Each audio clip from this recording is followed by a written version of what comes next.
SER Podcast. En la cadena SER, Hora 25. Pablo Tallón.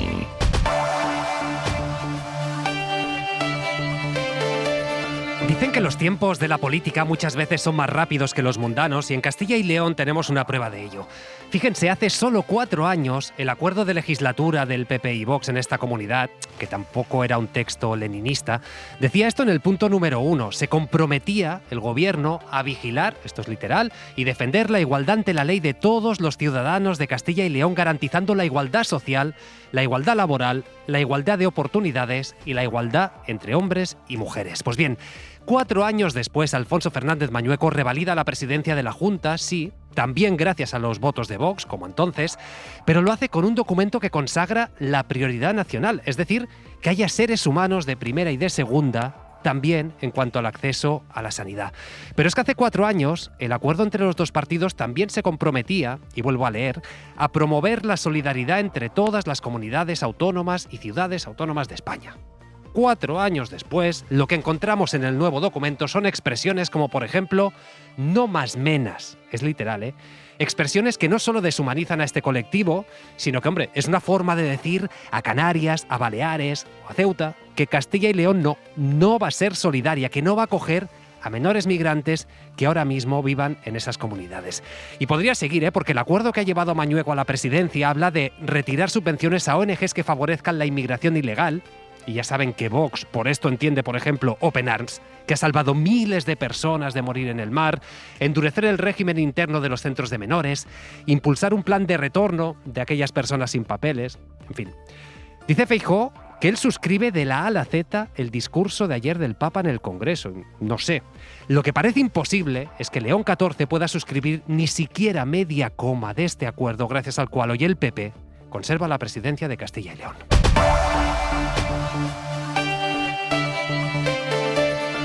Y para comentar este acuerdo, para comentar la actualidad que hoy también viene cargadísima, nos acompañan Carlos Cue. ¿Qué tal? Buenas noches. Hola, buenas noches. Esther Palomera, ¿cómo estás? Pues muy bien acompañada.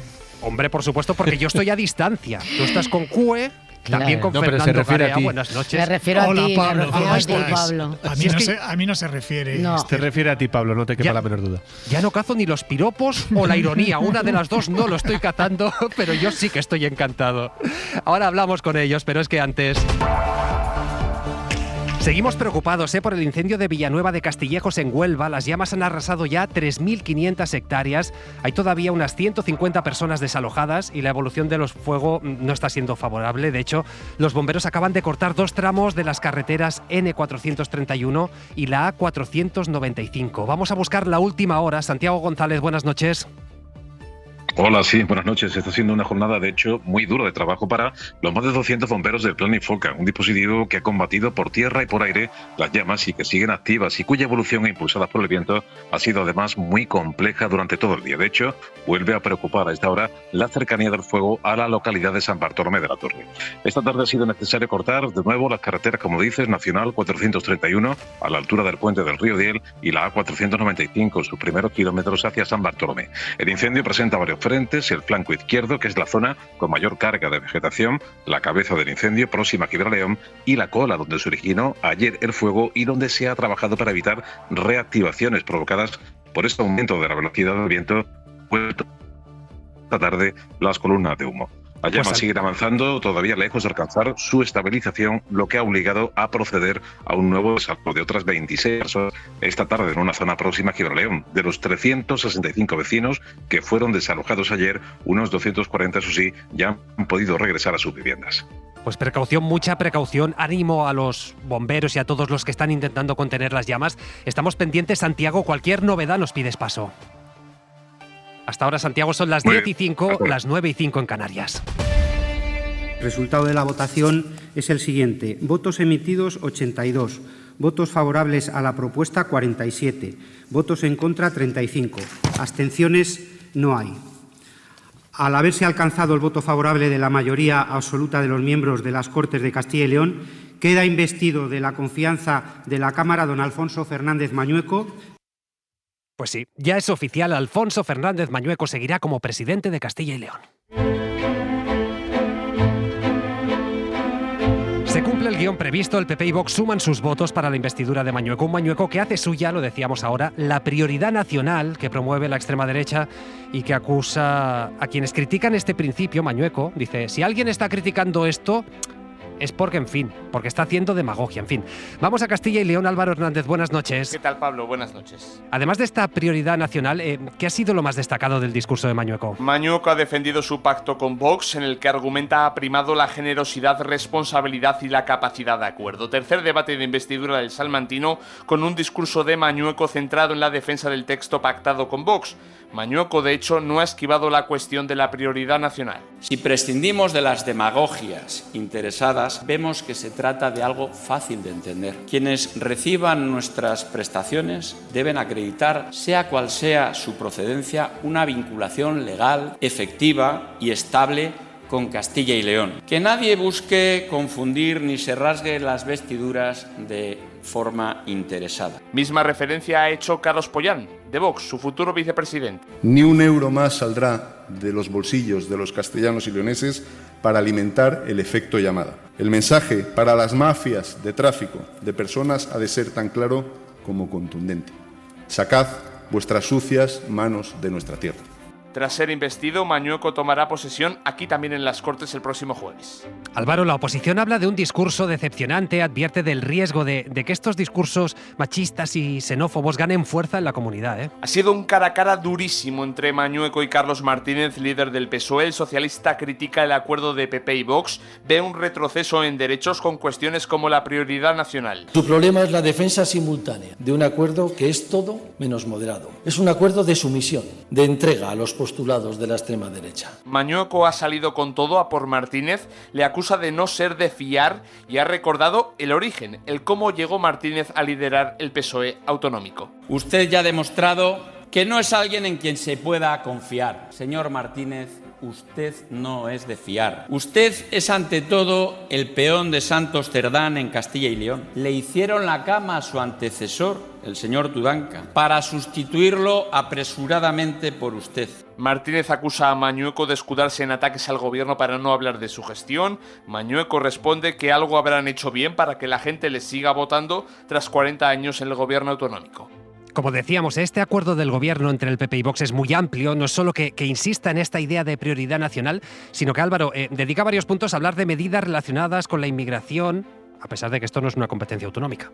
Es un pacto en el que se incluyen muchas promesas de campaña del PP, pero también exigencias de Vox. Sobre la más conocida, la de prioridad nacional, Mañueco ha afirmado que muchos ayuntamientos del PSOE ya utilizan este concepto de arraigo, también el gobierno de Zapatero o el actual de Sánchez. El ingreso mínimo vital exige residencia legal y efectiva en España de forma continuada e ininterrumpida durante al menos el año anterior a presentar la solicitud. Señores del PSOE, con ustedes empezó todo. Ahora pueden meterse debajo del escaño, señorías. El acuerdo incluye cuestiones como la prohibición del burka en espacios públicos, medidas de alivio fiscal, reducción de subvenciones a sindicatos y patronal o la eliminación de ayudas a ONGs que favorezcan la inmigración ilegal. Pues Esther, se cumple el guión previsto. A mí sí que me ha sorprendido eso. Echar la vista atrás hace 4 años, que ha sido algo que ha pasado por error, sin querer imprimido el acuerdo de hace 4 años, y ver cómo antes había un cierto pudor, cómo había referencias a no se preocupen que vamos a gobernar para todos, y cómo ahora ya es, pues eso, a cara descubierta. Bueno, efectivamente, fuera caretas, Pablo. Quiero decir, después de los acuerdos de coalición en Extremadura, en Aragón, era bastante previsible que en Castilla y León ocurriera lo mismo. De hecho, no nos olvidemos que el primer gobierno de coalición con Vox se cerró en esta comunidad autónoma. Por lo tanto, Mañueco ya está entrenado en estas lides, pero lo que escenifica esto es la rendición absoluta del Partido Popular a los postulados de la ultraderecha española. Anticipa lo que pueda pasar si algún día Alberto Núñez Feijóo consigue sumar mayoría absoluta con el partido de Santiago Abascal. Y luego hay algo que a mí, aparte del racismo, la xenofobia y todas estas cuestiones deshumanizantes de la inmigración, que me ha sorprendido profundamente, y es cuando Mañueco ha dicho o ha anticipado que el suyo va a ser un ejecutivo que haga oposición al gobierno central. Oiga, es que usted no está para hacer oposición al gobierno central, está para gobernar y dar soluciones a los problemas de los castellano-leoneses. Y luego además, lejos de desmontar, por supuesto, algunos de los postulados de la ultraderecha, que podría haberlo hecho perfectamente, porque Castilla y León en el ranking de población inmigrante respecto a otras comunidades autónomas está en la franja media-baja, y por lo tanto tenía muy fácil salir de esa trampa que le tendía a Vox. Lo ha asumido con gran entusiasmo, ¿no?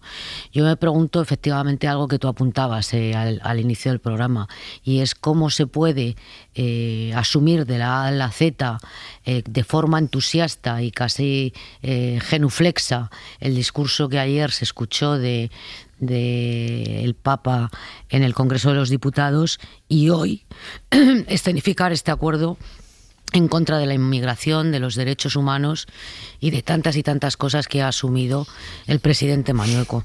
En todo caso, vamos a ver, porque si algo ha demostrado la experiencia de los gobiernos autonómicos o gobiernos de coalición del Partido Popular y Vox, es la inestabilidad que les ha acompañado en todos y cada uno de los territorios donde han cerrado acuerdos de gobierno.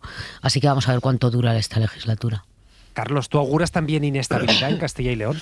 Bueno, históricamente la ha habido. Mañueco lo pasó muy mal con el anterior gobierno de Vox, que le hizo cualquier tipo de barbaridad al anterior vicepresidente, y es probable que la haya, porque Vox no está para gestionar y para armar gobiernos tranquilos, sino está para armar lío y para demostrar su poder. Y hoy Vox ha demostrado su enorme poder, porque ha obligado a Mañueco no solo a firmar la prioridad en un papel, sino a decirlo, porque tienen que decirlo, como lo dijo, porque eso incluye los acuerdos, como lo dijeron en Extremadura. Si quieres que yo te dé el gobierno, tú te compras mi discurso y dices prioridad nacional. Aunque luego empiezas a matizar y dices, sois unos demagogos, porque hay un vídeo en internet que circula mucho de bromas y de estos con la idea de que un señor vestido de nazi va pasando al lado y dice, y otro le llama nazi, y dice, ¿pero por qué me llamas nazi? Empieza toda una broma diciendo, y nos van a querer convencer de que llamar a la prioridad nacional es racista. Es demagogo. Llamar a esa racistada que es la prioridad nacional, que en castellano solo quiere decir una cosa, prioridad nacional. Ayer el Papa dijo clarísimamente, cualquiera que haga discriminación por razón de origen, de nacionalidad, está atentando contra los derechos humanos. Le aplaudieron durante 7 largos minutos. La última parte, como contaba Xosé Hermida en la crónica, la última parte del aplauso era sobre todo un aplauso más alargado de la derecha. La izquierda le aplaudió, sin duda, pero digamos que a partir del minuto 3-4 la izquierda baja un poco el nivel de aplausos, y los que siguen son sobre todo la bancada de la derecha, que empiezan a gritar viva el Papa.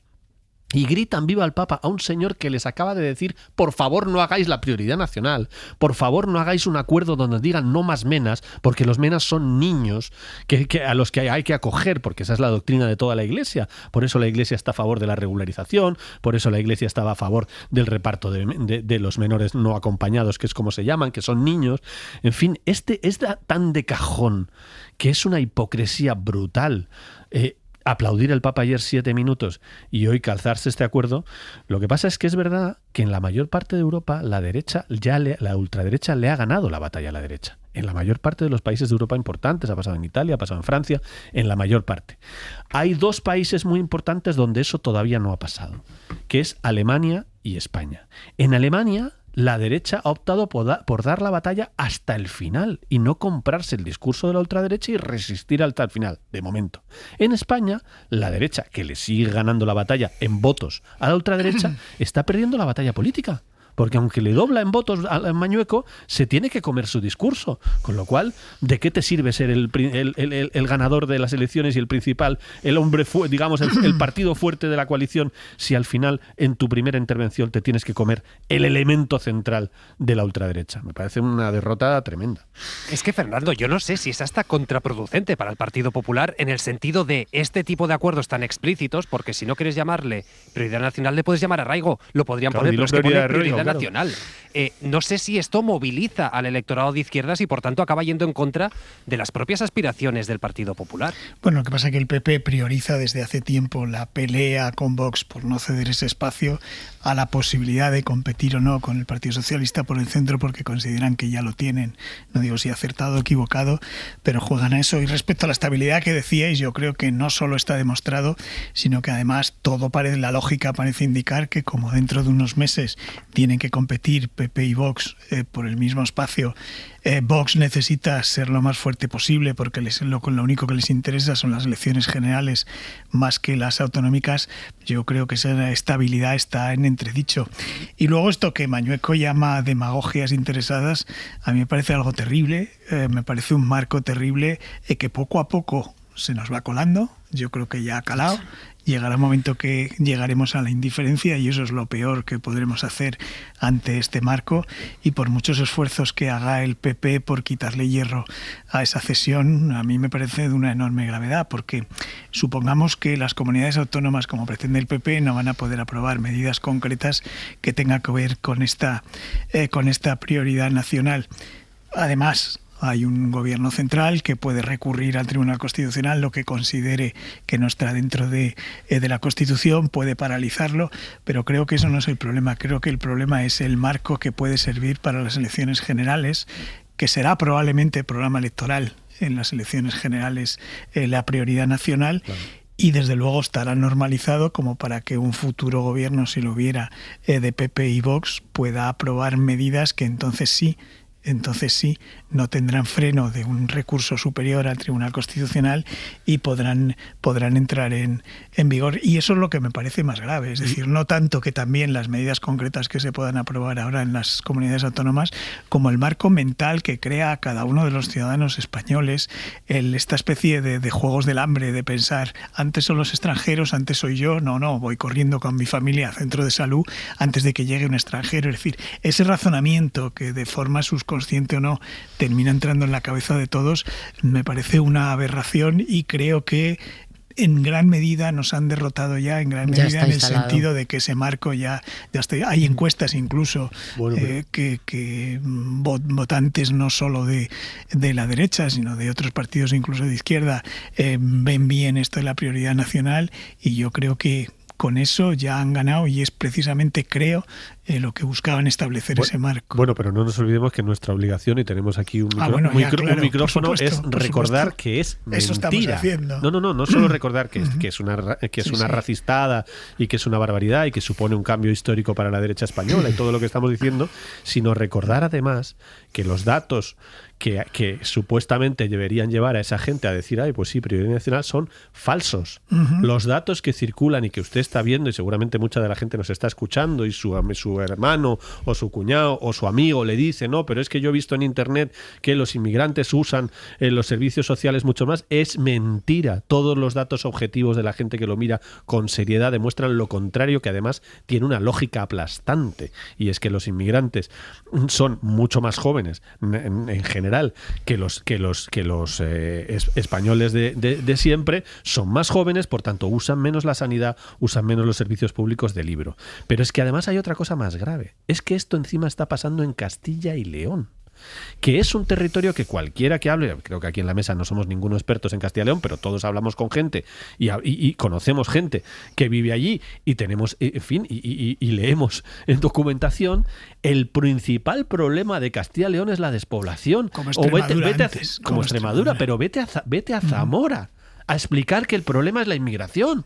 En serio, vete a Zamora a decir que hoy el debate fundamental en Castilla y León, que es una población envejecida, despoblada, porque además Madrid chupa, como está pasando en todos los alrededores de Madrid, como pasa en Castilla-La Mancha, Madrid chupa de una manera brutal población joven que se viene a estudiar y se queda a trabajar en Madrid, y que está chupándose la población joven, y vete a Zamora a decirles que el gran debate hoy en sus cortes de Constitución, el gran debate de su presidente ha sido la prioridad nacional, cuando lo que necesitan es inmigración, si el propio presidente lo ha dicho. Bueno, hemos frenado un poquito han frenado la caída de la población y la despoblación, porque han llegado, porque algunos inmigrantes están llegando, pero son sitios, o sea, no estamos hablando de Madrid, estamos hablando de Zamora. Y ahora viene Andalucía.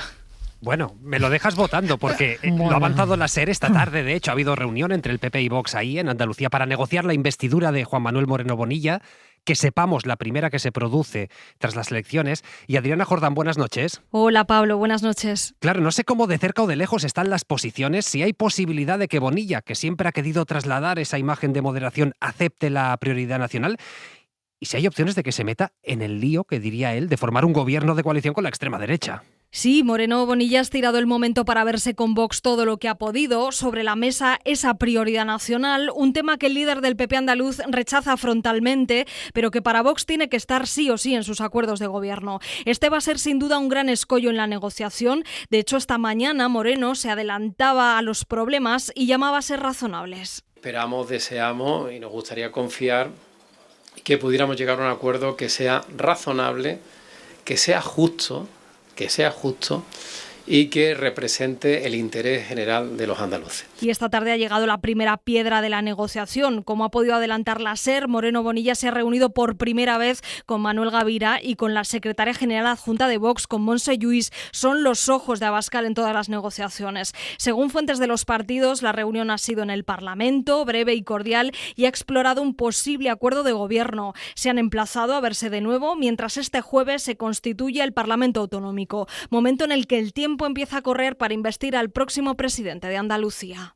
Esther, ¿tú crees que Juanma Moreno Bonilla puede ceder en algo que ha criticado tantísimo? Hemos visto a María Guardiola hacerlo, pero claro, esa imagen de moderación se diluiría como un azucarillo.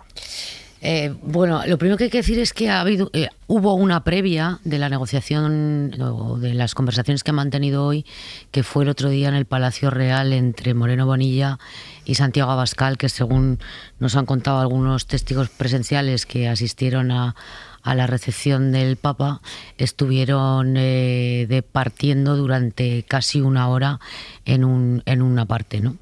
Y por lo tanto yo entiendo que la reunión de hoy es consecuencia de esa primera conversación entre Juanma Moreno Bonilla y Santiago Abascal. Dicho esto, yo creo que efectivamente esa es la gran incógnita. Es decir, Moreno, que siempre ha presumido o ha proyectado otro PP diferente al de Ayuso, al de Mañueco, al de Guardiola o al de Azcón, tiene ese reto por delante. Es decir, si se va a convertir en uno más o si por el contrario está dispuesto a ir a la investidura sin los votos que necesita de la ultraderecha en el Parlamento andaluz. Hasta donde yo he podido testar, lo que me dicen es que la sesión de investidura podría irse hasta finales de junio, principios de julio, y que hoy, decimos hoy, subrayamos lo de hoy porque igual mañana cambia de criterio, que él lo que persigue es un acuerdo de legislatura con Vox fuera del gobierno, y que si Vox no asume las posiciones que él va a defender en este sentido, está dispuesto a ir a esa sesión de investidura sin los apoyos de la ultraderecha y dejar correr los 2 meses preceptivos antes de una nueva convocatoria electoral. Pero subrayo, hoy. Esto es la posición que defienden hoy en el gobierno en funciones de la Junta de Andalucía. Veremos a ver. El histórico general del Partido Popular nos invita a pensar que por mucho que hayan renegado de la ultraderecha en las campañas electorales y rechazado uno tras otro todos sus postulados, incluso recordemos a María Guardiola pidiendo el voto de las mujeres porque Abascal iba a criminalizar a las mujeres maltratadas, sí. Y ahí está, ¿no? El histórico general nos invita a pensar que al final transigirán con las posiciones de Vox. Pero sin embargo es cierto que Juanma Moreno Bonilla, si en algo se ha distinguido, es en ser mucho más crítico que el resto de sus compañeros con algunos de los postulados de la ultraderecha española. La verdad es que yo estoy expectante. Y es verdad, Fernando, que, hombre, tiene buenas cartas en el sentido de que las proyecciones electorales no ponen en duda que siga siendo primera fuerza y se queda relativamente cerca de la mayoría absoluta en las últimas elecciones. Puede tener la tentación de jugar también esta carta. Yo lo dudo, ¿eh? A mí ¿sí? Sí, la verdad es que sí. A mí me suena más a posición de inicio de la negociación que a posibilidad real. Es decir, normalmente el que no consigue... A ver, al Partido Socialista y al resto es difícil que los pille mucho más débiles otra vez. No sé yo en estas cosas si termina pagando el que no es capaz de llegar a un acuerdo más que el que lo obstaculiza. Yo tengo dudas de que vaya a forzar esas segundas elecciones, sinceramente. Y luego veo que Vox no tiene ningún incentivo para no forzar que se incluya su programa de máximos de la prioridad nacional y todo lo que le cuelga. Es decir, porque además no son cuestión ni de 2 diputados para completar mayoría, ni de 5 ni de 10, da lo mismo. Necesita a Vox. Y como necesita a Vox, Vox tiene la sartén por el mango. Y yo creo que le puede forzar. No se me ocurre ninguna diferencia en Andalucía la posición de Vox con respecto al resto. No sé, salvo que tiene buena relación con Abascal. Moreno fueron amigos en la época de Nuevas Generaciones. Moreno siempre cuenta la noche del asesinato de Miguel Ángel Blanco, uno secretario o presidente de Nuevas Generaciones y otro presidente de Nuevas Generaciones del País Vasco, y que estuvieron los dos allí toda la noche y que eso les unió mucho, pero no creo que eso cambie políticamente a la hora de negociar. O sea, no veo ninguna diferencia para que Vox no siga manteniendo su órdago, porque me parece que no tiene nada que perder más que forzar a conseguir sus cosas. Y si hay unas segundas elecciones, dudo que quien lo pague sea Vox más que el PP.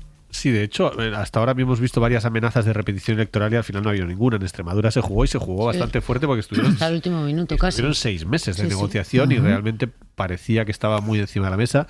La última persona que repitió elecciones de esta manera, así de repetir seguido, fue Pedro Sánchez y le fue fatal. Yo creo que eso, a lo mejor por suerte, porque a mí me parece la repetición de elecciones me parece una estafa absoluta, porque los votantes han votado y tú te tienes que apañar con lo que han votado la gente, pero lo hizo Pedro Sánchez. Y entre Sánchez y Pablo Iglesias perdieron 10 escaños, que creo que recordar 3 el PSOE y 7 el grupo de Pablo Iglesias, y esos 10 escaños fueron muy importantes para luego esa legislatura, que duró poco, pero en fin, lo pasaron mal. Yo creo que fue un error evidente aquella repetición electoral y creo que, por lo menos, ha servido para que la gente vea que evidentemente desmotiva mucho a tu votante, al votante del PP y al votante de Vox, que están apretando para que haya un acuerdo, porque eso es así, porque una buena parte de tus votantes, como los querían en su día los votantes de izquierda, un acuerdo de PSOE y Podemos, pues desmotiva mucho, el de enfrente se motiva un poquito más, es muy difícil que mejorara su posición, que ya es muy buena, el PP, y siempre te arriesgas a perder un poquito, ¿no? Bueno, hay una vía intermedia y es que Moreno acepte parte de las exigencias de Vox, pero teniéndolos fuera del gobierno. Sí, no, eso bueno, que Moreno, yo lo que creo es que sí que Moreno es verdad, que yo estoy de acuerdo con Esther en que Moreno es otra cosa es que Vox acepte, pero es verdad que Vox no ha tenido el mismo resultado, o la diferencia del PP con Vox no es la misma en Andalucía que ha sido en Castilla y León o en Extremadura. De todas formas, si escuchamos a Moreno decir prioridad nacional, luego va a cambiar el personaje. Bueno, totalmente. Va a cambiar el personaje. Totalmente. Con lo cual, yo creo que él negociará fuerte porque efectivamente Moreno es un líder con mucha fuerza dentro del PP, que con mucha proyección, aspira fuera a todo, de Andalucía, que aspira a todo, a la siguiente fase, y por tanto yo creo que apretará muchísimo para no comerse la prioridad nacional, pero no sé si lo va a conseguir. Perdón por la frivolidad, pero estaba pensando en la pereza de la pobre María Jesús Montero presentarse otra vez en las elecciones andaluzas. De otra pero campaña, yo creo que le iría mejor, ¿eh? No lo sé, creo que es muy difícil peor, ¿eh? ¿A poco? Hoy le han preguntado al Partido Popular por esta aparente contradicción, es decir, ¿cómo se puede estar defendiendo esta prioridad nacional en los pactos con Vox mientras dices que suscribes de la A a la Z al discurso de León XIV, en el que dice hay que acoger a personas migrantes con toda la humanidad, con todos sus derechos? Le han preguntado a Esther Muñoz y justificaba así este uso dialéctico. Sí, sobre la prioridad nacional, sobre si es discriminatoria por el origen. No es discriminatoria por el origen. Visión humanista sobre la inmigración del Papa León XIV. En el Partido Popular estamos completamente de acuerdo con esas palabras que dijo el Papa. El Papa dijo muchas cosas. Yo no voy a reinterpretar las palabras del Papa. Voy a escucharlas y voy a hacer examen de conciencia. Bueno, pues veremos cómo acaba el examen de conciencia.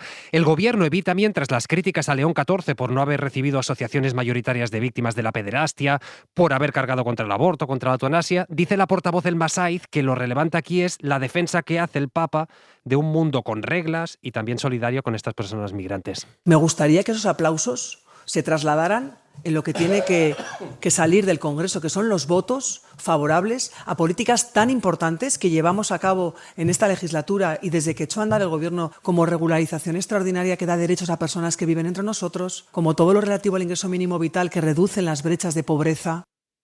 Y Sumar hoy admite que, hombre, 7 minutos aplaudiendo igual sí que fueron demasiados y hoy ya está poniendo más el acento en aquello que le chirrió del discurso del Papa. No aplaudimos todo lo que se dijo ni con la misma intensidad, ¿no? Si se ven las imágenes, yo creo que buena parte de los diputados y diputadas que estábamos allí, después de escuchar la intervención del Papa León XIV, vimos que había cosas que merecían ser aplaudidas y otras que no. Un papa que tras su baño de basas en Madrid ya está en Barcelona. Rebem el Papa amb l'himne creat per la visita Coral Nomier, dirigida per Marta Torrent. El Papa en Barcelona, donde se ha dado otro baño, en este caso en el estadio Lluís Companys, antes de visitar mañana Montserrat y de bendecir por la noche la torre más alta de la Sagrada Familia. Marina García, buenas noches. Buenas noches. Hoy esta tarde en Montjuïc, León XIV ha conversado con jóvenes y es relevante porque ha hablado de violencia machista, otro punto que a lo mejor habría que revisar respecto a estos acuerdos, también de salud mental con un joven que se intentó suicidar, y hay que decir que es la primera vez, Marina, en todo su pontificado que aborda esta cuestión. Así es, era una cuestión que sobrevolaba algunos de sus mensajes y también su primera encíclica, Magnificat Humanitas, sobre inteligencia artificial, pero que esta noche ha cogido forma de manera muy concreta a través del testimonio de una profesora de secundaria que intentó quitarse la vida. A sus inquietudes ha respondido León XIV. En la teva pregunta t'has referit en primer lloc a la malaltia silenciosa que es la depresión.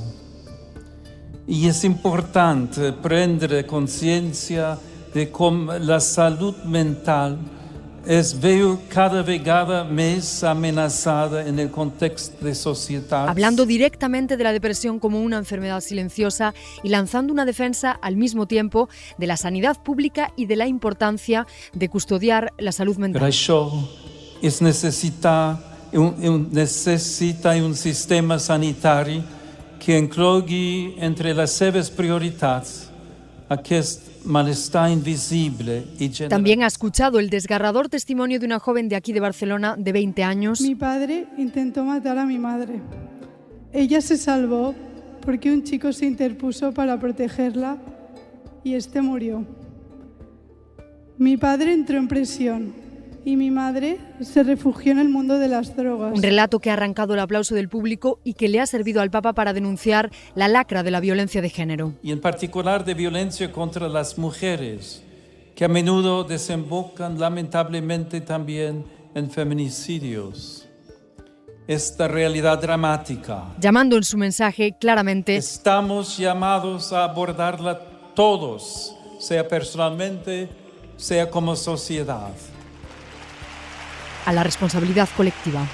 Pues el Papa, que sí ha hablado de violencia machista en Barcelona, pero lo que todavía no ha abordado en todo el viaje es el papel de la mujer en la Iglesia. Mariola Lourido, buenas noches. Buenas noches, Pablo. Y esto ha molestado a las asociaciones de mujeres católicas, algunas de las cuales también le reprochan sus palabras de ayer en contra del aborto. Sí, la verdad es que León XIV ha dado muestras en su viaje a España de que los avances en igualdad y el papel de las mujeres en la Iglesia no parece una prioridad, al menos en sus discursos. Lleva 11 y no ha dicho ni una palabra. Nos ha resultado decepcionante porque más de la mitad de la población mundial somos mujeres.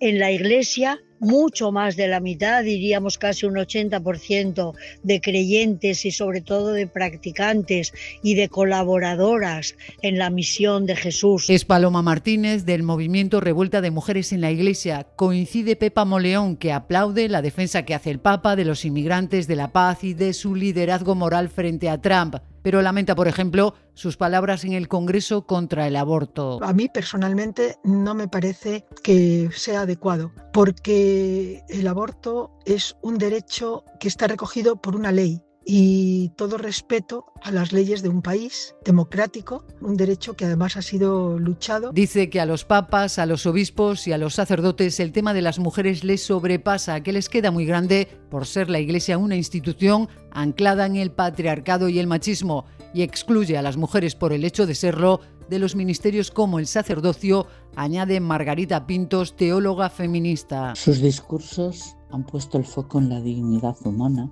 sin tener en cuenta que en la Iglesia a las mujeres, por el hecho de serlo, se nos priva de una parte de esa dignidad, la opción de acceder al sacerdocio. En la revuelta de mujeres, un movimiento muy activo al que los obispos ignoran, no esperan tampoco grandes avances en igualdad con León XIV. Pues todavía sobre los déficits de la Iglesia, escuchen esto, resulta que un joven denunció ante el arzobispo de Barcelona haber sufrido abusos por parte de un sacerdote. La Iglesia entonces no solo no hizo nada, sino que ascendió a este cura, y un tiempo después, a finales de 2024, no se crean ustedes que hablamos de décadas atrás, a finales de 2024 este sacerdote fue detenido por los Mossos por presuntos abusos, entre los cuales a un menor de edad.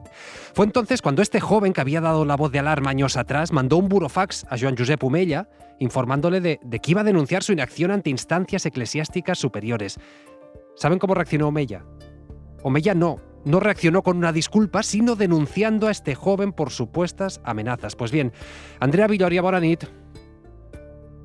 Exacto, la justicia ha dado carpetazo no una, sino 2 veces a la querella del cardenal, que es de hecho uno de los anfitriones del Papa en Barcelona. Sant Pare, benvingut a Barcelona. Ha sido justamente él quien ha dado la bienvenida a León XIV en la catedral. Hace un año, sin embargo, Omella denunció a una víctima de abusos, un joven que en 2021 había sufrido tocamientos de un cura barcelonés, el sacerdote Jorge Alexander, que frotó sus genitales sin consentimiento contra la víctima. El joven se reunió entonces con el cardenal Omella y le contó lo sucedido, pero según ha avanzado el país y confirmado la SER, el cardenal no hizo nada.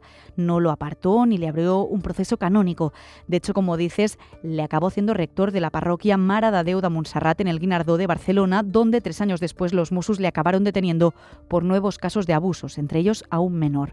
Fue entonces cuando la víctima mandó un burofax al cardenal Omella reprochándole su inacción y advirtiéndole que informaría a instancias eclesiásticas superiores.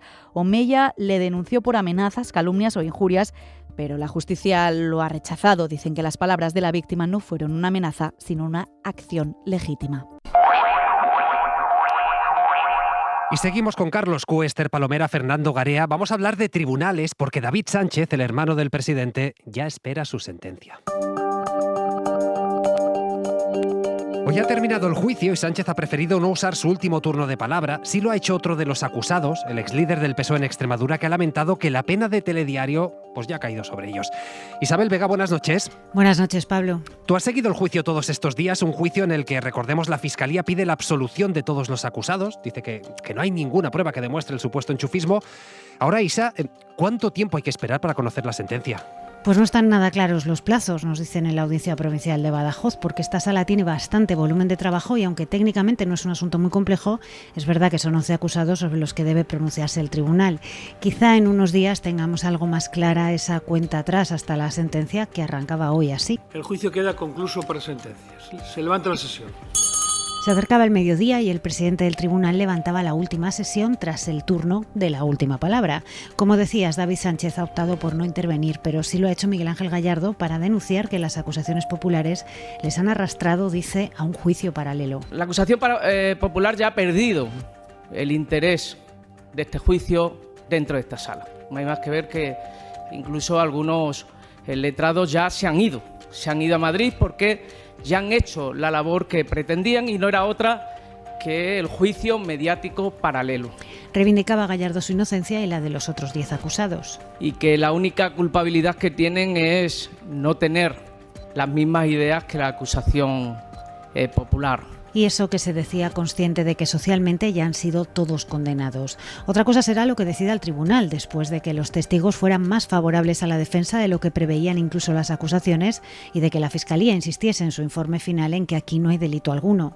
Pesa, no obstante, el criterio de la UCO, que señala a Gallardo por la creación de un puesto de trabajo a medida de David Sánchez. También el testimonio, aunque referencia de otro aspirante que tenía oído que la plaza iba a ser para él. Veremos qué valor le dan los magistrados en la sentencia. Un juicio que acaba, otro que sigue, el de la Kitchen. Hoy hemos escuchado de nuevo al excomisario Villarejo, que sigue alineado con el resto de acusados, aunque para ello se tenga que desdecir a sí mismo. Miguel Ángel Campos, buenas noches. Hola Pablo, muy buenas noches. Entre otras cosas, hoy ha negado que altos cargos del gobierno del PP le pidieran conseguir las grabaciones entre Bárcenas y Rajoy para evitar que salieran a la luz. Campos, ¿qué más ha dicho Villarejo y cómo de coherente es su discurso de estos días con lo que había contado con anterioridad? casi totalmente contrario o matizando muchas de las afirmaciones que realizó en fase de instrucción. Entonces admitió los hechos, la existencia del operativo ilícito, el espionaje a Bárcenas y el robo de sus documentos. Hoy ha declarado que la Kitchen era una operación legal para tratar de descubrir testaferros y dinero oculto de Bárcenas a pesar de las evidencias. Sí ha concedido que sus audios con Cospedal son verídicos, pero poco importa porque no han sido admitidos como prueba en el procedimiento. También ha manifestado que Cospedal estaba obsesionada con las anotaciones de Bárcenas y que él le seguía la corriente. También a Rajoy, pero resta trascendencia a lo que guardara el extesorero contra el PP. El comisario jubilado incluso ha intentado desacreditarse a sí mismo para restar fuerza probatoria a sus agendas claves en la causa. Afirma que solo son válidas sus notas de inteligencia. El resto, meras elucubraciones y engaños para conseguir información. Tenía la validez, digamos, oficial, lo que yo hacía constar en mis notas de inteligencia. Todo lo demás, pues son o bien elucubraciones mías o simplemente mi forma de actuar para captar información que, como ya he dicho muchas veces, pues yo me hacía pasar por 1000 personajes. Villarejo ha llegado a culpar a un periodista fallecido para exonerarse. Arrancó diciendo que no iba a contestar al fiscal porque no estaba para un interrogatorio largo, dado su estado de salud, y ha estado más de 2 horas respondiendo a su abogado. El siguiente en declarar ha sido el jefe de Asuntos Internos, Marcelino Martín Blas. Tampoco sabía nada y si le inculparon es porque le tenían manía. Carlos, claro, yo pienso en la de horas y horas y horas y horas y horas que se han llenado con el juicio al hermano del presidente, lo que se ha llegado a usar este caso en la sesión de control, en comparecencias públicas. ¿Qué pasa si después es inocente? Porque al final el líder del PSOE extremeño decía, claro, la pena de telediario yo ya la llevo. Sí, lo que pasa es que hay un ambiente en general de que es posible que incluso le condenen. Este caso realmente es una demostración de... Yo creo que el PSOE clarísimamente y el gobierno en general se ha pasado de frenada constantemente con la acusación generalizada de especie de complot absoluto, pero como discutíamos aquí el otro día en la tertulia, una cosa es criticar al gobierno por decir eso y otra cosa es no ver la evidencia de que hay casos que realmente, como este, que sabemos perfectamente, creo que todo el mundo sabe que si no fuera el hermano del presidente no estaríamos en ningún caso en un juicio penal, como mucho sería un juicio administrativo, si es que alguien hubiera protestado, que eso es lo que suele pasar porque es relativamente frecuente que se da una plaza, hay alguien que no está contento, cree que ha habido trampa, se reclama y muchas veces desde el punto de vista administrativo se anula el concurso y se repite. Aquí no protestó ninguno, no reclamó ninguno de los otros contendientes.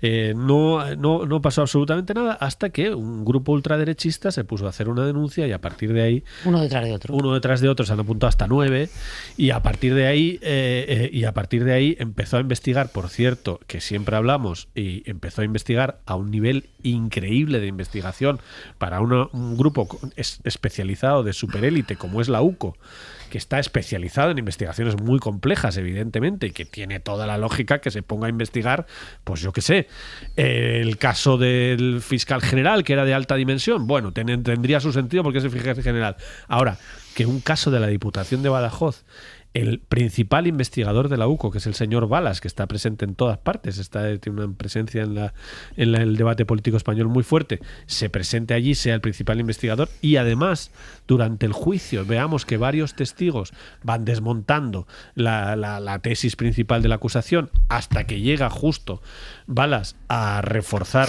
la tesis de la acusación, que además no comparte la Fiscalía. Cuestión no menor. Yo no soy ningún experto en leyes, pero ya llevamos unos cuantos años en esto como para saber que la posición del fiscal es muy importante. Y la posición de la Fiscalía aquí no ve el delito para nada. Entonces, realmente es un caso de esos que le sirve al gobierno para intentar tirar por elevación y decir de alguna manera que todo es que hay una gran conspiración. Este caso, claramente, yo creo que la mayoría de la gente que lo ha mirado con seriedad, claramente no se sostiene, pero aún así todo indica que lo pueden condenar. ¿Tú lo ves igual, Fernando? ¿Puede acabar condenado a pesar de que muchos expertos dicen no hay por dónde cogerlo? No lo sé. Yo me ha parecido que no había caso desde que estaban en la instrucción, desde mi ignorancia, pero viendo la desmesura de lo que se estaba haciendo. Siempre se dice, los expertos dicen que el derecho penal es siempre el último recurso, la última razón, la más contundente, y me parece que un caso de un nombramiento, de una plaza, de un supuesto enchufismo, no es un tema de penal casi nunca. Hay otras jurisdicciones como la contencioso, por ejemplo, el Tribunal Supremo no hace mucho anuló una docena de nombramientos de este gobierno, incluyendo la presidenta del Consejo de Estado, y a nadie se le ocurrió abrir un proceso penal contra el gobierno por aprobar esos nombramientos. Es decir, yo creo que es una desmesura, pero lo que me parece preocupante, y por eso yo no suelo utilizar el argumento de que la denuncia sean grupos ultraderechistas, porque quienes terminan validando esa instrucción y haciendo esa instrucción son jueces concretos, independientemente de quién lo presente, porque pueden presentar la denuncia a quien sea, pero es quien la mantiene, quien la lleva adelante y quien lo lleva a juicio, y en este asunto ha sido una jueza instructor y unos jueces de, no recuerdo si Tribunal Superior o Audiencia Provincial, que ratificaron eso y lo llevaron a juicio.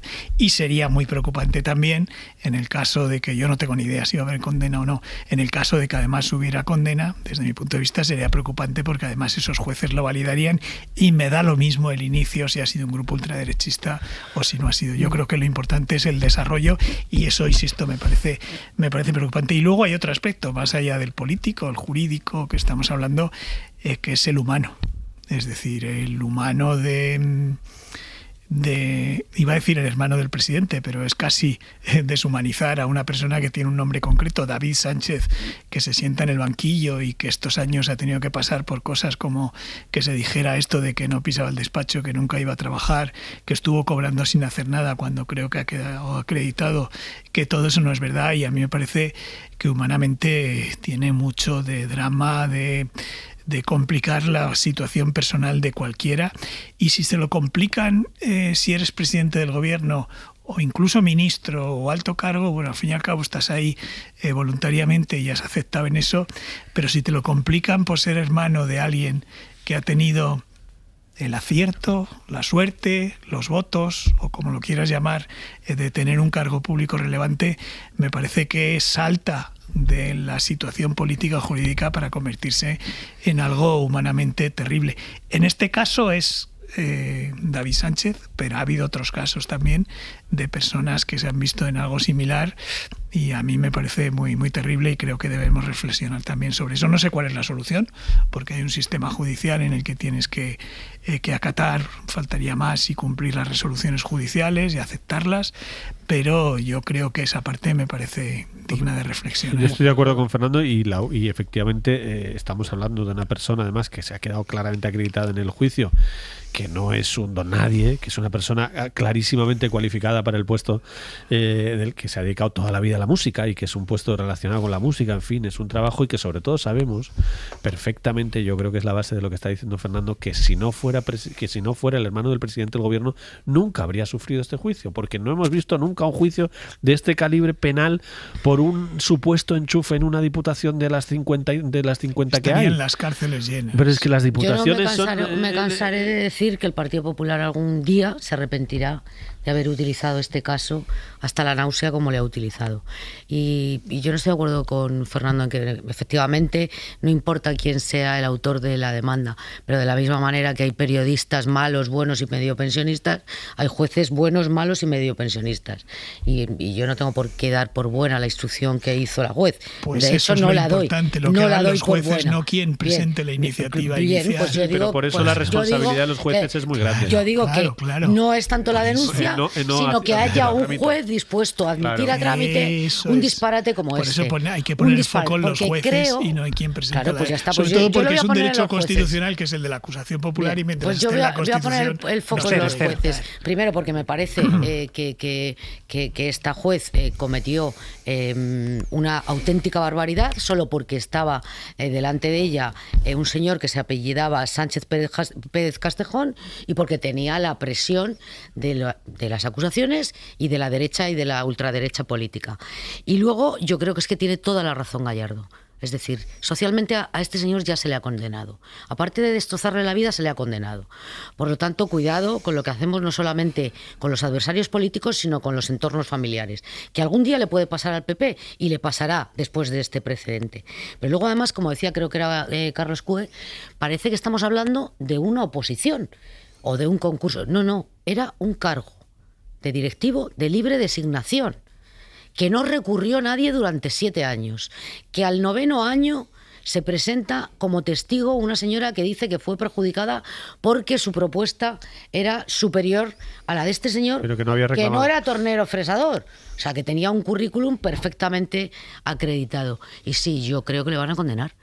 Claro que le van a condenar. No creo que le van a condenar porque en este país han condenado a un fiscal general del Estado sin pruebas y con una sentencia que dice que él o su entorno, que acabamos de descubrir o acuñar a los entornos de los sujetos penales como sujetos penales también, pues ¿cómo no le van a condenar? Claro que le van a condenar, no tengo ninguna duda. Sobre todo hay un elemento muy importante que también fue decisivo en el caso del fiscal general, que fue bastante parecido, en el sentido de que el recorrido fue muchos testigos, y en el caso de Precedo, del compañero Precedo y otros tantos, muchos testigos desmontando la acusación principal, hasta que apareció de nuevo Balas, porque de verdad es que hay que hablar de él porque tiene un protagonismo enorme.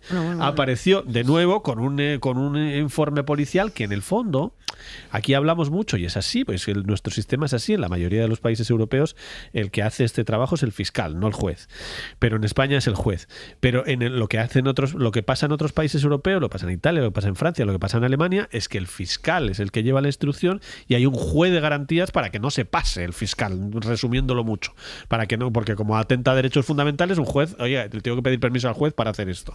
En España no, en España el que instruye es el juez, pero la realidad de lo que vemos y de los que estamos viendo... Bueno, más bien instruye la policía. A eso voy, justo iba a decir eso. Más que el Digo, juez. Lo que está pasando en realidad, lo que estamos viendo en la realidad, el juez tiene la responsabilidad de firmar ese papel, pero estamos viendo los papeles y cuando vemos el sumario entero, que básicamente quien instruye aquí es la policía, evidentemente. Que también, no nos olvidemos, la Guardia Civil en este caso, que también no nos olvidemos, porque aquí todo el mundo tiene responsabilidad, también tiene una responsabilidad muy fuerte a la hora de hacer una investigación como esta, como la que ha hecho, investigando, si no recuerdo mal, 55.000 correos del hermano del presidente de gobierno, que es una cosa que sabemos que no se habría hecho en ninguna otra plaza de ninguna diputación de este país, y de hecho no se ha hecho, porque hemos vivido escándalos de diputaciones, hemos publicado absolutamente de todo.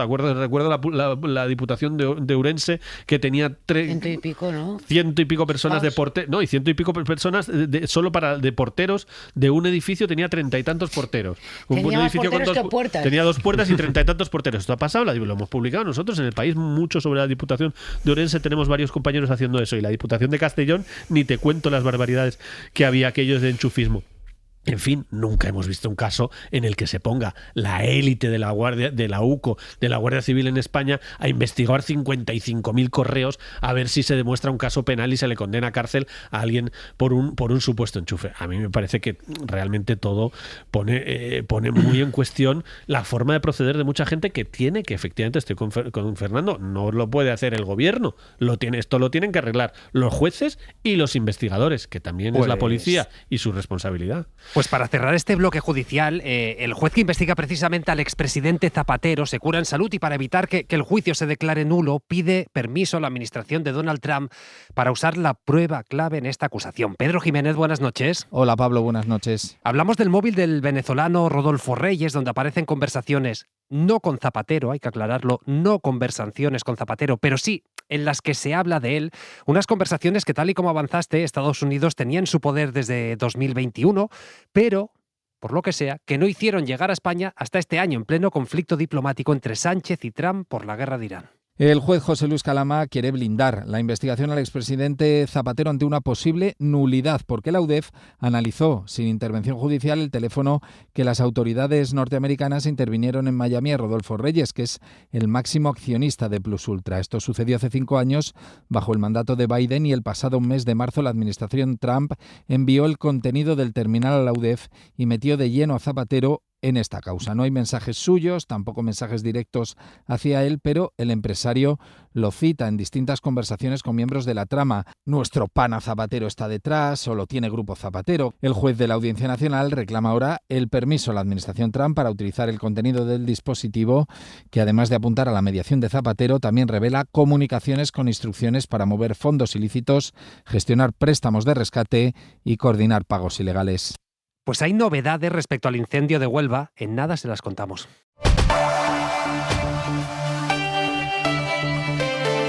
Y decíamos que seguimos muy pendientes del fuego en Huelva. A las 10 les contábamos que ya van 3.500 hectáreas quemadas, 150 personas desalojadas y cómo las llamas se iban acercando poco a poco a varios municipios.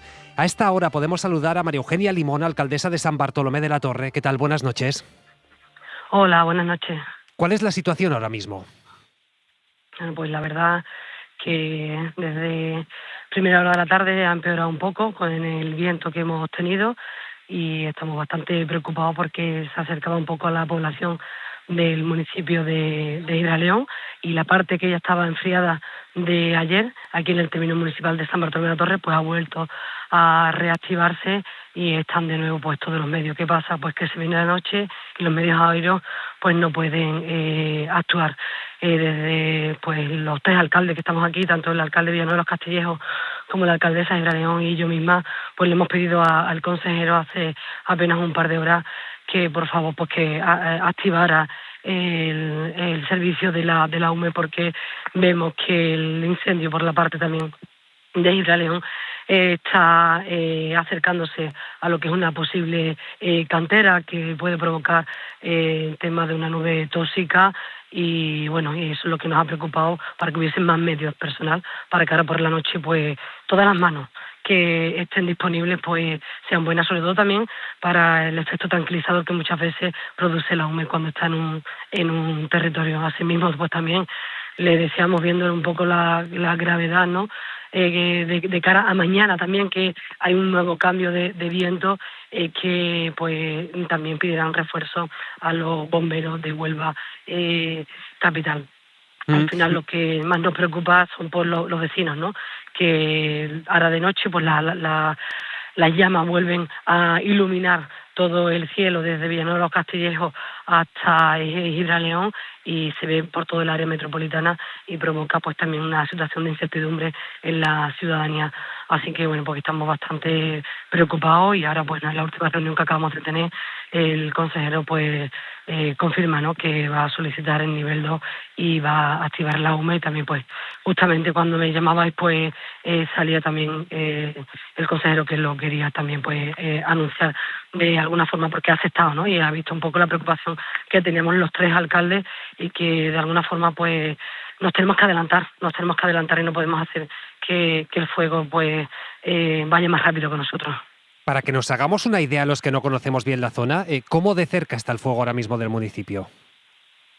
Pues mira, ahora en el término de Hidraleón está casi a la altura del puente, ahí donde han hecho un franco de defensa y están intentando pues aguantarlo ahí para que no pase a lo que es la zona urbana. Nosotros aquí en el término municipal de San Bartolomé, pues en la altura del cementerio, de la torre y de varias fincas municipales que están a unos 800 metros del pueblo, pues también lo estamos aguantando con varios equipos para que mantengan la zona húmeda y no se revive, sobre todo ahora en este momento de la noche, que es lo que más nos preocupa. ¿Qué recomendación le está trasladando a sus vecinos? Y no sé incluso si prevén desalojar a algunas casas. Pues mira, pues hace apenas 2 horas le habíamos trasladado a las 22 temporeras que teníamos que se fueran a su finca, porque ya esa parte no corría peligro, y ahora pues los vecinos lo que estamos diciéndoles es que sigan las instrucciones de los cuerpos y fuerzas de seguridad del Estado. Sí existen vecinos desalojados en el término municipal de Hidraleón, entre el término de San Bartolomé de Hidraleón, a mitad de camino, de varias fincas y de casas aisladas que hay en el término, y ahora mismo pues algunos han ido con familiares y otros pues han ido al pabellón del término de Hidraleón por la cercanía también con el municipio. Pues María Eugenia Limón, alcaldesa de San Bartolomé de la Torre, le mandamos un abrazo enorme, mucho ánimo y ojalá que se quede aquí esto y que se pueda controlar pronto. Muchas gracias. Un abrazo, son las 11:06, 16 en Canarias. Vamos a seguir pendientes, vamos a seguir pendientes de las llamas, pero es que también estamos pendientes de la actualidad internacional. Ayer les contábamos lo frágil que era la tregua en Oriente Próximo y ahora mismo ese hilo es tan frágil que directamente está temblando. Donald Trump amenaza con volver a atacar Irán después de que su ejército, el ejército iraní, derribara anoche 2 helicópteros de los Estados Unidos. Pero es que Irán responde y le viene a decir que ande con cuidado, que a ellos les gusta mucho la diplomacia, pero que también saben hablar el lenguaje de la fuerza. Victoria García, buenas noches. Hola, ¿qué tal, Pablo? Buenas noches. Vicky, no sé si podemos calibrar en qué punto estamos, es decir, si esa frágil tregua y si esas negociaciones tan y tan complicadas pueden saltar por los aires en las próximas horas, como todo parece indicar si nos atenemos a estas declaraciones. Bueno, Pablo, los ataques estadounidenses contra las posiciones iraníes en el estrecho de Hormuz no han cesado, a pesar de esta supuesta tregua en vigor. Casi todas las semanas tenemos 2 o 3, tanto por un lado como por otro. Lo que ocurre es que esos ataques norteamericanos se circunscriben a zonas de carga de la costa iraní que da al estrecho de Hormuz. Y los iraníes, a su vez, de vez en cuando lanzan drones con misiles contra Emiratos, contra la zona, los países ahí de la zona del Golfo. Así que sí hay una tregua en vigor, pero que nadie la respeta. Es como la del Líbano e Israel. Hay una tregua, pero los bombardeos siguen. El helicóptero Apache de Estados Unidos que cayó en el estrecho de Hormuz cayó ayer. Hoy Trump ha confirmado que fue por un ataque iraní. Tras ratificar que la tripulación del aparato, formada por 2 personas, está bien y fue rescatada, ahora ha publicado en su red social que va a responder a ese ataque porque es un asunto de extrema importancia para Estados Unidos.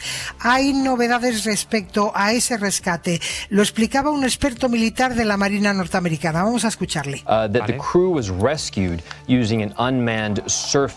Los 2 tripulantes fueron rescatados por un dron marítimo, en lo que supone la primera operación de este tipo realizada por el ejército norteamericano. Resulta que el dron recogió a los soldados, los trasladó a otro punto en el mar, en el estrecho de Hormuz, donde posteriormente fueron izados a un helicóptero para su evacuación. La pareja fue rescatada por un dron de superficie no tripulado operado por un departamento especial llamado Task Force 59 con base de la 5ª Flota de Estados Unidos en Bahrein.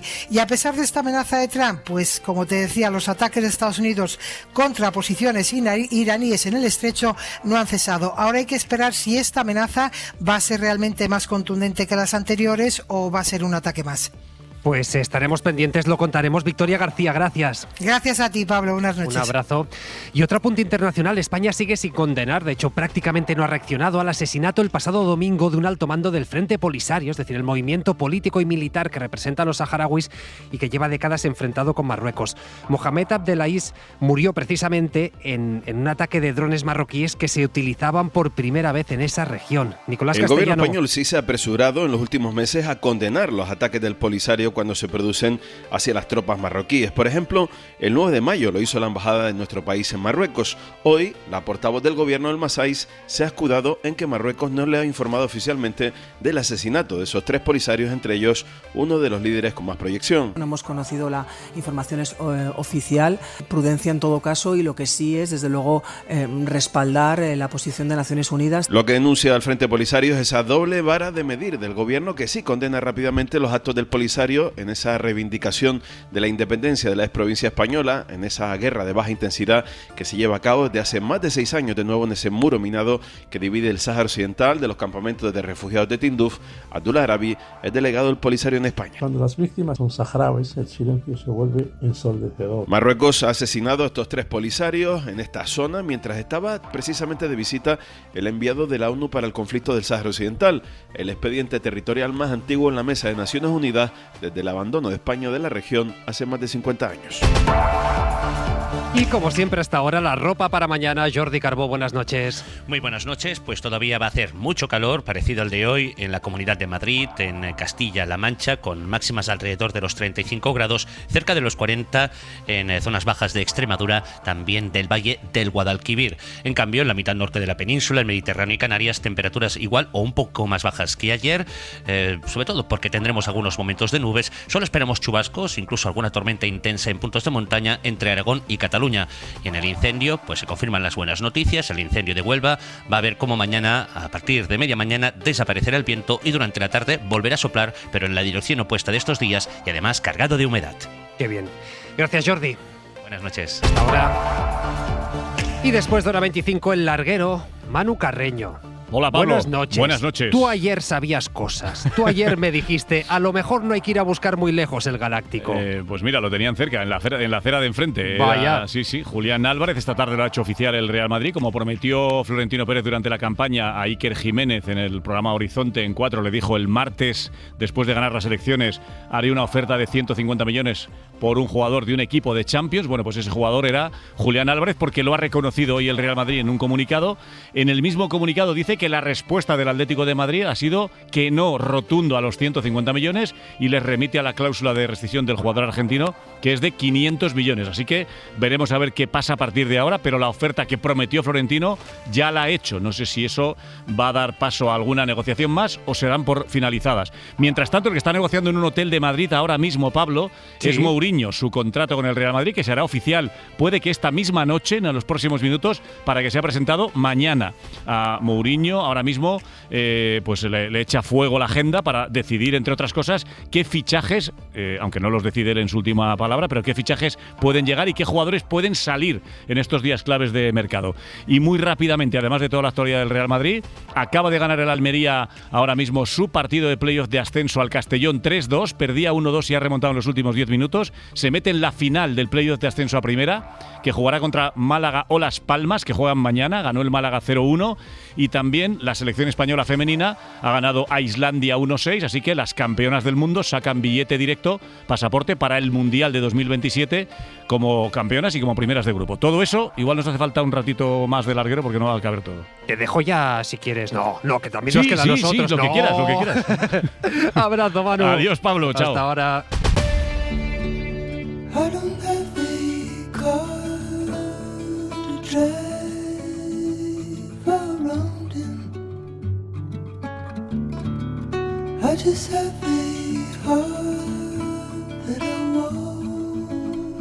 Manuel Javois, buenas noches. Pablo, ¿cómo estás? Oye, que tenemos presidente en Castilla y León. Mañueco ha conseguido la reelección, lo ha conseguido asumiendo esa prioridad nacional de Vox en su discurso de investidura y además, no sé si te avisaba a ti, avisaba a muchos, pidiendo evitar esas demagogias interesadas, dice él, a la hora de interpretar este concepto.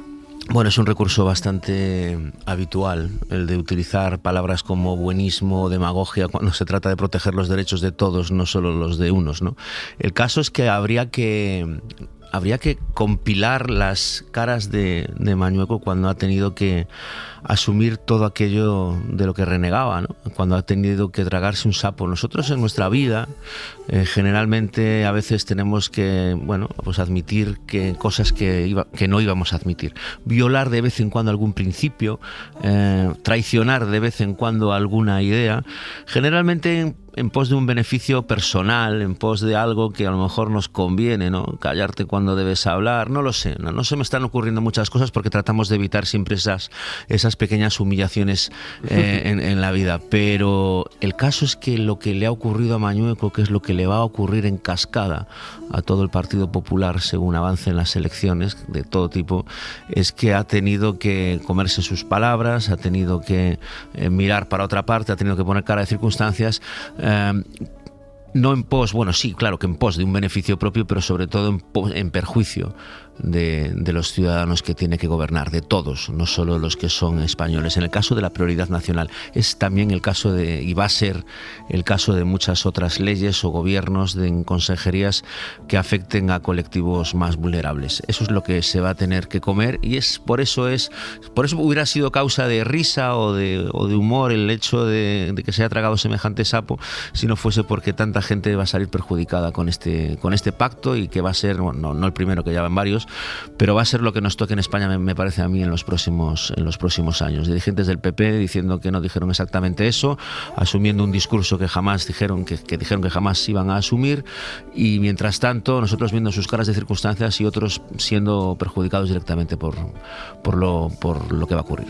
Es que hay sapos venenosos y sapos más digeribles que otros. Ojalá nos equivoquemos, pero me parece que no, porque precisamente lo que nos promete Vox es que no nos estamos engañando y que no nos vamos a engañar. Javois, un abrazo. Un abrazo. Hasta luego. 11 y 18, 10 y 18 en Canarias. Nos quedan unos minutitos para comentar la situación de Sumar, a quien le crecen los enanos. Y es que en las últimas semanas el partido que impulsó Yolanda Díaz ha sufrido dos bajas importantes, la de su secretaria de organización, una figura siempre muy importante dentro de los partidos, que en principio debería mandar mucho, y la de su secretario de comunicación. Pero es que además, Joan Jimeno, buenas noches. ¿Qué tal, Pablo? Buenas noches. No se han ido así casi por casualidad, sino que se han ido entre fuertes críticas a la dirección actual, a la que se le acumulan los problemas, como por ejemplo la débil estructura o la falta de figuras visibles conocidas. Sí, todo ha estallado con la dimisión de la secretaria de organización, Laura Moreno, una renuncia que se ha hecho pública hoy, pero que se produjo hace unos días y que ella comunicó al partido a través de una carta a la que ha tenido acceso la SER, y en la que señala directamente a la coordinadora de la formación, Lara Hernández. En ese escrito, Moreno revela que hay una investigación abierta a Hernández por supuesto acoso laboral después de una denuncia de 6 altos dirigentes que dice detectaron comportamientos preocupantes de la coordinadora en el trato hacia algunos trabajadores. En esa carta, la ya exsecretaria de organización relata varios episodios en los que, según ella, Lara Hernández la excluye de reuniones y de procesos, la ningunea y también le presiona para tomar algunas decisiones.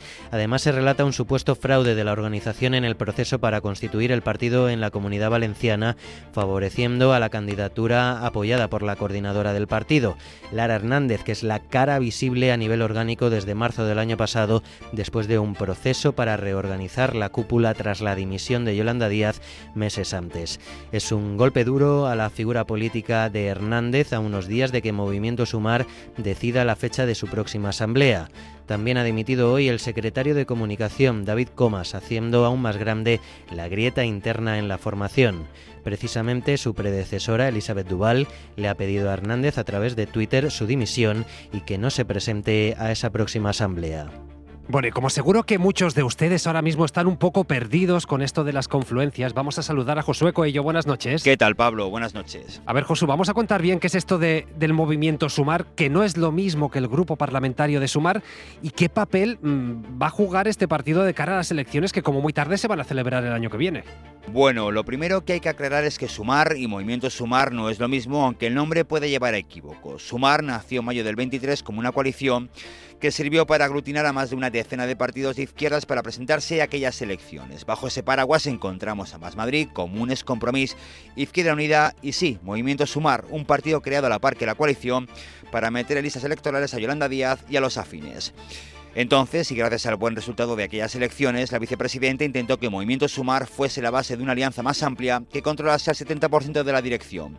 Pero el resto de formaciones no apoyó esta idea, que quedó enterrada por la realidad de los resultados electorales. Fracaso en las elecciones europeas, que obligó a Yolanda Díaz a dejar la dirección del partido, fracaso en Galicia, fracaso en Euskadi, fracaso en Aragón, en Castilla y León, y resultados muy modestos en Andalucía, donde Movimiento Sumar está dentro de la coalición por Andalucía. En estos 3 años, Movimiento Sumar ha ido perdiendo peso en la coalición Sumar, a pesar de que controla a buena parte del grupo parlamentario.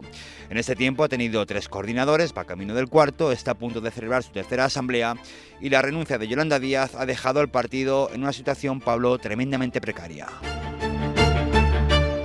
Pues nos queda poco tiempo, pero sí que quiero comentarlo. Fernando, esta situación tremendamente precaria de la que hablaba Josu, ¿es posible revertirla en este año que queda de cuenta atrás hacia las elecciones, en el mejor de los casos?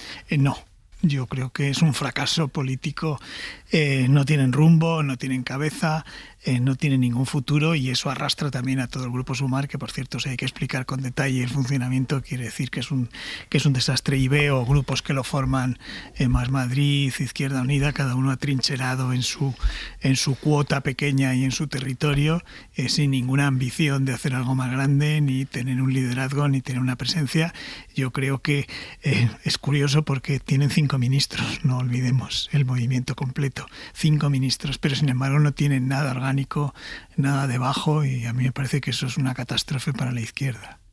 Y después, Esther, sorprende que no se esté construyendo un liderazgo, si quieres, a efectos de marketing. Ya no te hablo ni de influencia política en la vida orgánica, no. Una figura relevante que sirva para ilusionar, para captar la atención. ¿Es Yolanda Díaz todavía?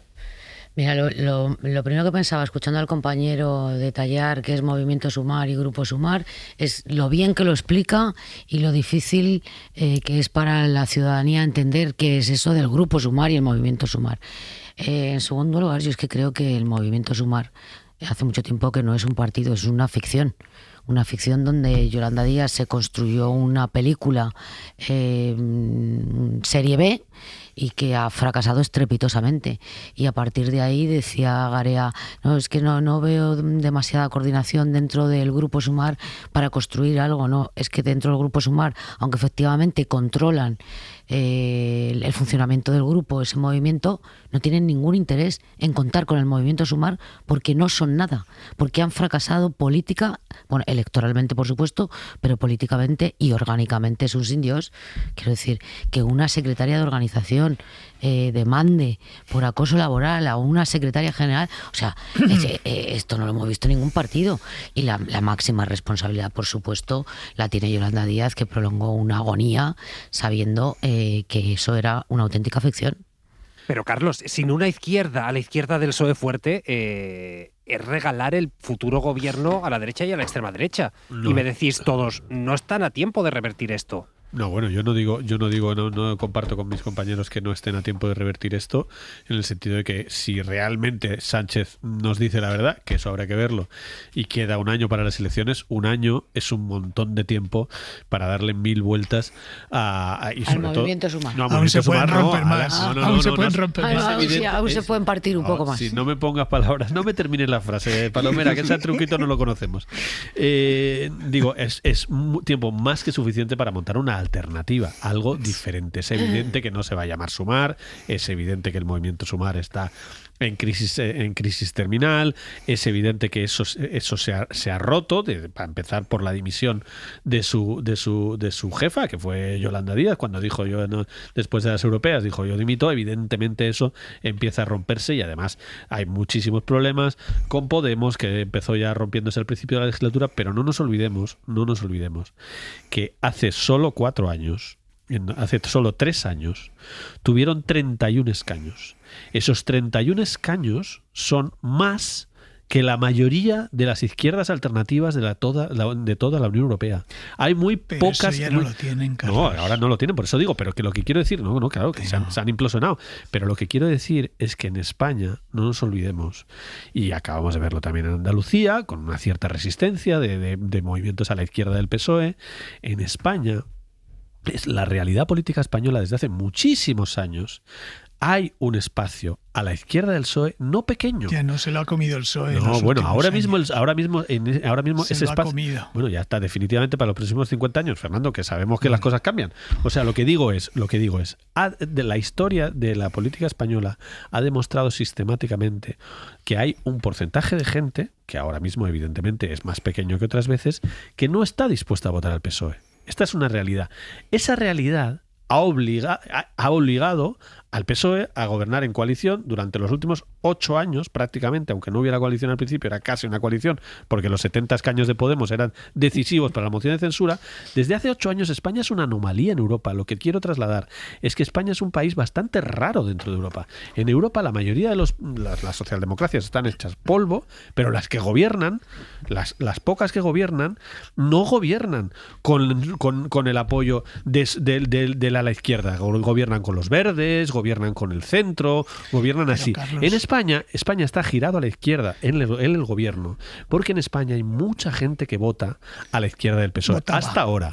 Fernando, votaba, 30 segundos. Efectivamente. No, el Vamos PSOE a ver si se reorganizan y lo hacen. Porque si no, el PSOE tiene un tope Espera, de no me quiten mis 125 30 escaños. segundos, Perdona. Que quedan 30 segundos. Sí, ese espacio es víctima, primero, de un PSOE que ha ido creciendo por ese lado, de lo que ocurre en las coaliciones, que el pequeño siempre sale perdiendo, Y de los errores y del de ellos cambio de mismos. ciclo político y de los errores Y de los brutales de no errores haber hecho una internas, estructura. sin duda, sí. Si sumas esas 4 cosas y alguna más, te sale que es casi imposible que en un año, teniendo en cuenta, insisto, que el PSOE lo que está jugando precisamente es a crecer por ese lado para al menos paliar el desastre.